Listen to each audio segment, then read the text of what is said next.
हम लोग base line आकलन करना सीखेंगे। समृद्धि कार्यक्रम के अंतर्गत किस तरीके से बेस लाइन आकलन करना है उसको हम जानेंगे, सीखेंगे। मैं आपका दोस्त जेएम कुशवाहा, स्वागत है आपके अपने यूट्यूब चैनल बेसिक शिक्षा बेस्ट शिक्षा में। यदि आपने हमारे चैनल को सब्सक्राइब नहीं किया है तो आज ही सब्सक्राइब कर लें, बेल आइकन बटन को भी प्रेस कर लें जिससे नोटिफिकेशन समय आपको प्राप्त होती रहे। जैसे मैं वीडियो अपलोड करूंगा आपके पास नोटिफिकेशन प्राप्त हो जाएगी। तो यहाँ पर आप देख लीजिए, समृद्धि कार्यक्रम की जो 2 सब्जेक्ट की पुस्तकें हमारे सामने रखी हुई हैं। जैसा कि यहाँ पर ये शिक्षक संदर्शिका समृद्धि कार्यक्रम की जहाँ पर एक बच्चा पुस्तक को पढ़ रहा है, ये हिंदी की हैं। ये 3 पुस्तकें हमारे पास जो रखी हुई हैं ये हिंदी की हैं। कक्षा 1 हो गया, कक्षा 2-3 हो गया और कक्षा 4-5 हो गया। इसी के क्रम में समृद्धि कार्यक्रम जो अन्य ये 3 पुस्तकें हैं ये गणित की हैं। यहाँ पर कक्षा 1-2 हो गया, कक्षा 3-4 हो गया और कक्षा 5 की हो गई। जैसा कि यहाँ पर आप देखिए कि यहाँ पर स्तर दिया हुआ है, मतलब यहाँ पर डिवाइडेशन होना है, बच्चों का क्लास में डिवाइडेशन करना है। तो कक्षा 1-2 में कोई डिवाइडेशन नहीं होगा, मतलब सभी बच्चे स्तर 1 में ही रहेंगे। आप देख लीजिए ये लिखा हुआ है स्तर 1 में ही रखना है उनको। और फिर कक्षा 3 और 4 में 2 स्तर बनाएंगे। किस तरीके से बनाना है ये हम बता देंगे, मतलब 2 ग्रुपों में बच्चों को डिवाइड कर देना है। इसी तरीके से कक्षा 5 में आप देखेंगे स्तर नंबर 3 दिया हुआ है, मतलब कक्षा 5 में बच्चों को 3 ग्रुपों में डिवाइड कर देना है। 3 स्तर वहाँ पे बन जाएंगे। ये डिवाइडेशन किस तरीके से होगा ये पूरा प्रोसेस मैं आपको बताऊंगा। इन तीनों पुस्तकों, मतलब हिंदी की 3 और गणित की 3, 6 पुस्तकों में आपको सबसे लास्ट में आकलन प्रपत्र दिए होंगे। बेस लाइन आकलन प्रपत्र यहाँ पे दिए होंगे, आपको उनको फाड़ लेना है। जैसे मैंने सभी पुस्तकों से बेस लाइन आकलन प्रपत्र को फाड़ लिया है और रजिस्टर में कुछ इस तरीके से मेंटेन कर लिया है। मैंने रजिस्टर में सभी को कुछ इस तरीके से मेंटेन कर लिया है। एक पूरा रजिस्टर यहाँ पर कंप्लीट कर लिया है। यहाँ पर आप देख लीजिए कि सभी के आकलन प्रपत्र को मैंने सिस्टमेटिक ढंग से लगा लिया है, मतलब भाषा के जो आकलन प्रपत्र हैं मैंने उनको लगा लिया है। जैसा कि आप लोगों को पता ही है कि भाषा में कक्षा 1 में बेस लाइन आकलन नहीं करना है। तो यहाँ पर आप ये देख ही रहे हैं, ये कक्षा 3 का दिया हुआ है। ये जो दिया हुआ है आप देख लीजिए, ये शब्द पठन स्कोरिंग प्रपत्र जो है बेस लाइन कक्षा 2 और 3 के लिए है। और जो ये पैरा दिया हुआ है ये उन्हीं बच्चों से, कक्षा 2 और 3 के बच्चों से पढ़ाना है। जो यहाँ पर दिखा हुआ है, ये जो वर्डिंग यहाँ पे की गई है ये सेम टू सेम वर्डिंग यहाँ पर की गई है। और यहाँ पर बच्चों के नाम लिख लेने हैं। अगर बच्चे आपके वहाँ ज़्यादा हैं तो आप इसकी फ़ोटो कॉपी भी करवा सकते हैं। जैसे मैंने कक्षा 2 को यहाँ पर करने के लिए जगह छोड़ी हुई है, क्योंकि कक्षा 2 के बच्चे नहीं आए हुए थे तो हमने कक्षा 3 के बच्चों का कर लिया था। तो कक्षा 3 के बच्चे हमारे जो थे उनका जब मैंने बेस लाइन आकलन टेस्ट किया तो जो बच्चे जिस शब्द को बता लेते हैं तो वहाँ पर हम 1 दे देते हैं, और जिस शब्द को वो पढ़ नहीं सकते, बता नहीं सकते, वहाँ पर हम 0-0 लिख देते हैं। इस तरीके से जो बच्चे प्रेजेंट थे उनका सबका मैंने आकलन कर लिया। क्योंकि यहाँ पर अभी बच्चे कम आ रहे हैं, हफ्ते में 2 दिन आना है, उसमें भी आधे। तो इस तरीके से जो भी बच्चे यहाँ पर उपस्थित थे उनका मैंने बेस लाइन आकलन कर लिया था, कुछ इस तरीके से किया है। तो ये कक्षा 2 और 3 का भाषा का आकलन हो गया है। इस आकलन प्रपत्र में वह करने में कोई दिक्कत होती है तो आप हमको कमेंट करके बोल सकते हैं। इसके बाद में आप देखिए कक्षा 4 का ये अनुच्छेद दिया हुआ है। ये कक्षा 4 व 5 के लिए है।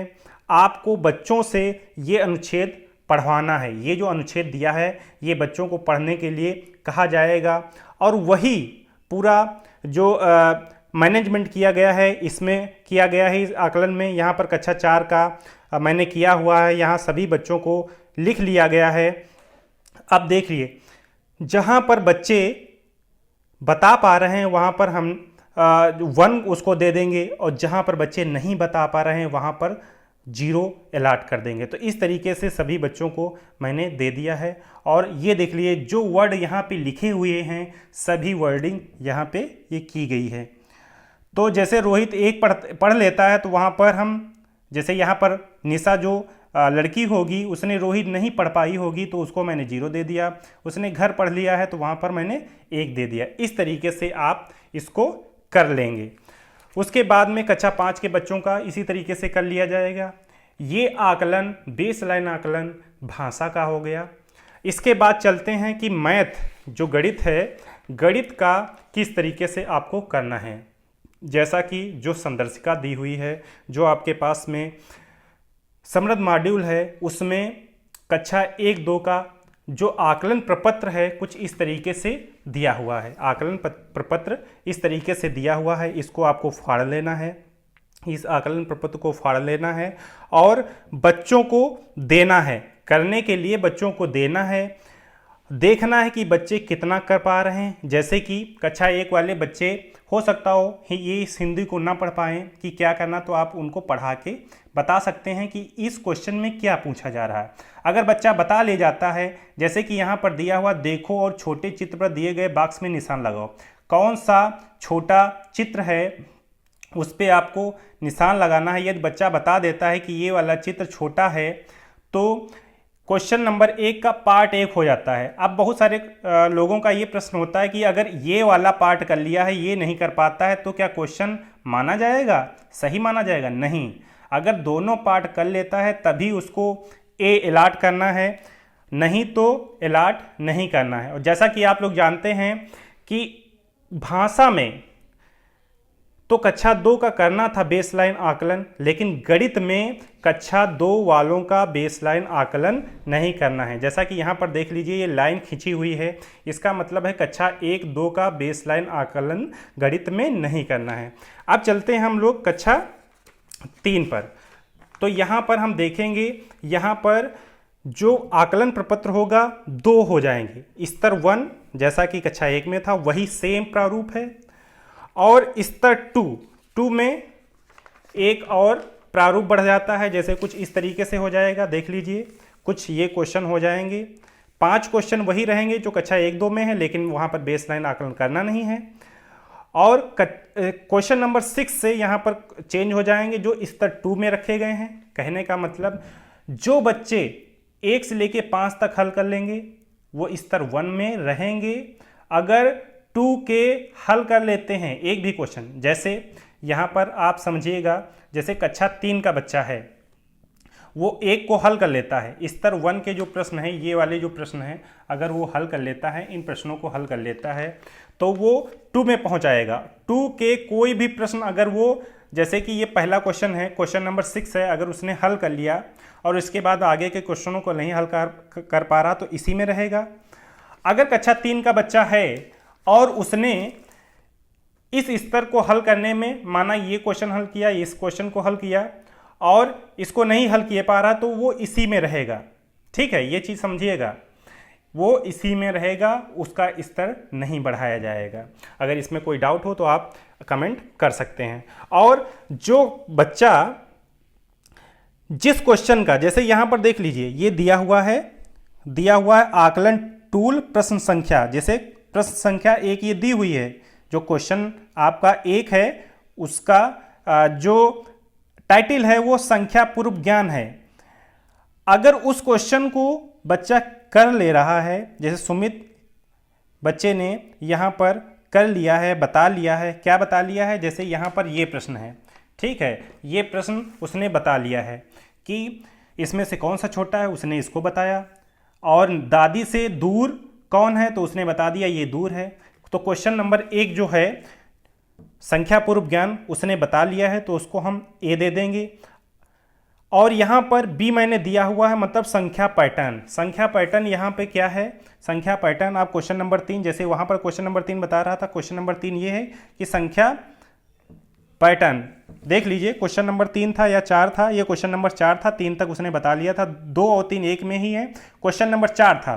तो क्वेश्चन नंबर 4 यहाँ पर देख लीजिए, ये दिया हुआ संख्या पैटर्न, ठीक है, संख्या पैटर्न उसने नहीं बता पाया, वो इसको बताने में असमर्थ था। मतलब 6, 7, 8, 9 तो बताया लेकिन आगे नहीं बता पाया, इसलिए उसको हम बी ही देंगे क्योंकि वो परिपक्व नहीं है।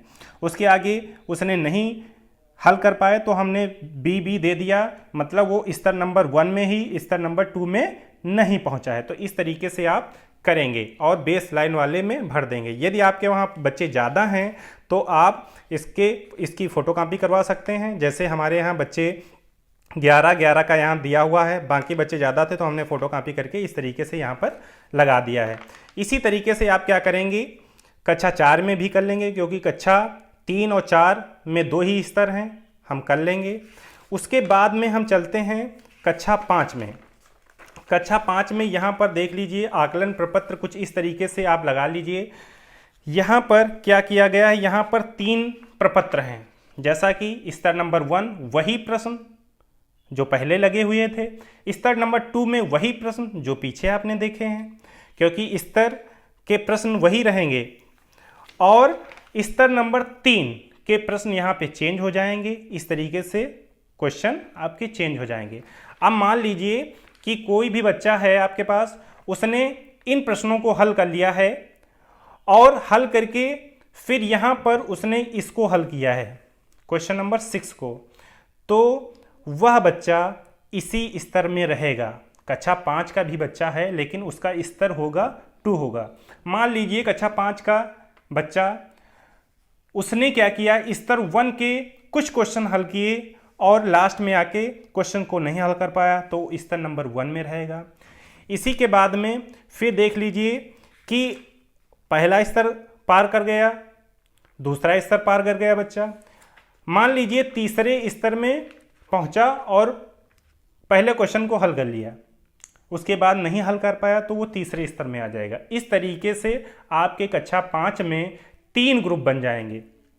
3 ग्रुप में बच्चे डिवाइड हो जाएंगे, पहले स्तर वाले बच्चे, दूसरे स्तर वाले बच्चे और तीसरे स्तर वाले बच्चे, और उनको हम कुछ इस तरीके से कर लेंगे। प्रपत्र आपका होगा आपके समृद्ध मॉड्यूल में पीछे दिए हुए हैं, आप उनको वहाँ से फाड़ लीजिए और इस तरीके से यहाँ पर चिपका लीजिए रजिस्टर में, जिससे सभी प्रपत्र एक साथ में आपको ढूंढने में आसानी रहेगी। अगर ज़्यादा बच्चे हैं तो आप उसकी फ़ोटोकॉपी भी करवा सकते हैं। तो इस तरीके से आकलन कर लेंगे। अब देख लीजिए यहाँ पर बेसलाइन आकलन में पहले स्तर बच्चे ने पार किया, दूसरे में कुछ क्वेश्चंस किए लेकिन फिर आगे नहीं कर पाया, तो तीसरे स्तर में पहुंचा ही नहीं, मतलब वहां पर वो बी अलॉट, उसको दक्षता वहां की हासिल नहीं हो पाएगी। तो इस तरीके से आप कर सकते हैं, जैसे यहाँ पर ए दक्षता प्राप्त कर लेगा तो ए, नहीं तो बी।